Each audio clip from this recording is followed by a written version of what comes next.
हर जगह केवल ये देख करके कि ये किस दल का है मुकदमे लग रहे हैं। अभी मुझे जानकारी मिली है केवल प्रतापगढ़ में 40 से ज़्यादा प्रधानों पर मुकदमे दर्ज हो गए, क्योंकि वो लोकसभा की तैयारी कर रहे हैं तो उन्हें रास्ता दिखाई दे रहा है कि मुकदमे दर्ज करिए, सरकार उनकी है। पहले तो सरकार बेईमानी करती है और अगर बेईमानी के खिलाफ आप खड़े हो जाएं तो प्रशासन से आप पे मुकदमा लगवा देते हैं।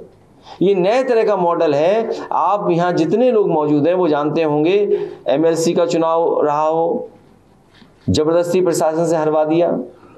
ब्लॉक प्रमुखी चुनाव था, पर्चे नहीं भरने दिए।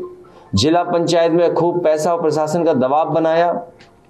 और अभी जो चुनाव हुए हैं उन चुनाव में जिस तरीके का एक तरफा सरकार के निर्देश से चुनाव हो गया सोसाइटीज का, और जब आप विरोध करोगे तो मुकदमा दर्ज हो जाएगा और प्रशासन ऐसे मुकदमे लगा देगा कि आपकी सत्ता चली जाएगी। अभी तक तो विधायक और समाजवादियों की सत्ता जा रही थी।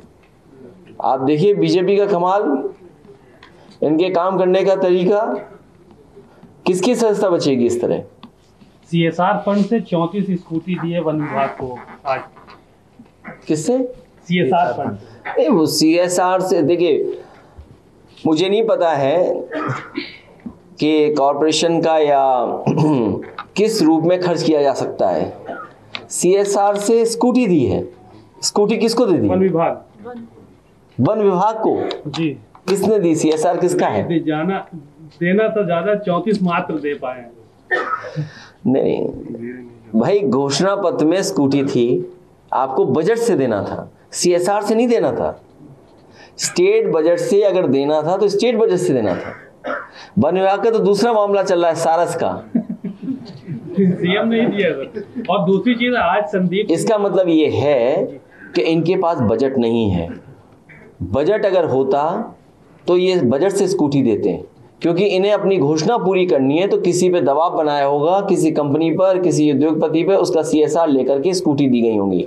सवाल ये नहीं है, बुनियादी सवालों से ध्यान हटाने के लिए जो पहला सवाल आपने किया था वही हो रहा है। आज महंगाई का जवाब सरकार के पास नहीं है, चरम सीमा पर बेरोजगारी है, उसका जवाब सरकार के पास नहीं है। अन्याय इतना हो रहा है कि अगर आप न्याय के लिए जाएंगे तो आपको न्याय की उम्मीद नहीं कर सकते आप।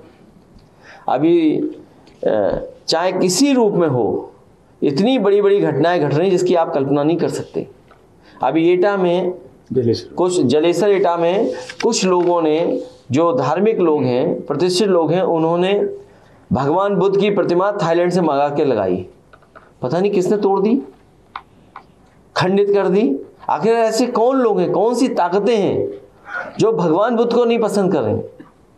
भगवान बुद्ध का जो रास्ता है वो न केवल भारत के लोगों ने देखा बल्कि दुनिया के लोग भी उस तरफ चलने लगे। तो आखिर सरकार किसके लिए काम कर रही है? सर, शिक्षा मित्र एक बार फिर से संदीप सिंह के घर का घेराव कर रहे हैं, लेकिन न्याय नहीं मिल रहा है। पिछली बार भी बहुत हंगामा हुआ था, बच्चे भी सड़कों पर उतरे थे। मिल रहा है, बड़ी संख्या में लोग पहुंचे हुए हैं, बच्चे भी सड़क पे उतरे थे सर पिछली बार, लेकिन न्याय नहीं मिल रहा है। भारतीय जनता पार्टी की सोची समझी रणनीति है आउटसोर्स चलाना, प्राइवेटाइजेशन करना, इस तरह के फैसले लेना जिससे कि जो बाबा साहब भीमराव अम्बेडकर जी ने संविधान में हमें हक और सम्मान दिया उसको छीन लेना। जिस तरीके से इन बच्चों के साथ हुआ है, जानबूझ करके सरकार ने फैसला लिया है जिससे इन्हें संविधान के जो अधिकार है वो न मिले। आरक्षण को कैसे बदल दें या कैसे न मिल पाए उसका हर तरीका भारतीय जनता पार्टी अपना रही है। प्राइवेटाइज हो जाएंगे तो क्या मिलेगा आपको आरक्षण? आउटसोर्स में क्या आरक्षण मिलेगा आपको? सर, कल डीजीपी ने कहा है कि यहाँ पर माफियाओं की बस गाड़ी पलटती है, माफिया पलटते हैं, गाड़ी नहीं पलटती है। और फिर 4 दिन बचे, नया डीजीपी मिलेगा नहीं इस बार भी, क्या ये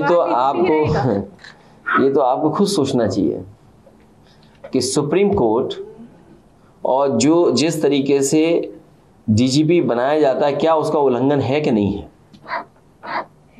इसमें होम मिनिस्ट्री को कभी ना कभी जवाब देना पड़ेगा कि इसी तरह स्टेट गवर्नमेंट्स अगर कार्यवाहक अगर कार्यवाहक डीजीपी बनने लगे हर स्टेट में तो सेंट्रल गवर्नमेंट को क्या है? ये अंदरूनी झगड़ा है। ये पत्रकार साथियों, ये झगड़ा बनने और न बनने का नहीं है, ये अंदरूनी झगड़ा है कि दिल्ली की कोई बात होगी वो यूपी नहीं मानेगा, यूपी की बात होगी वो दिल्ली नहीं मानेगा। उसके एक उदाहरण नहीं है, बहुत सारे उदाहरण हैं।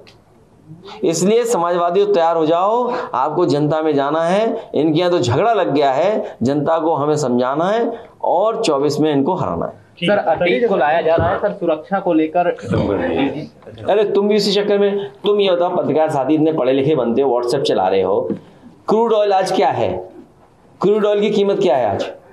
क्या है क्रूड ऑयल की कीमत आज? बाजार में कम हुई कि नहीं हुई? कम। बिल्कुल। आप डीजल पेट्रोल कम नहीं होने देना चाहते हो।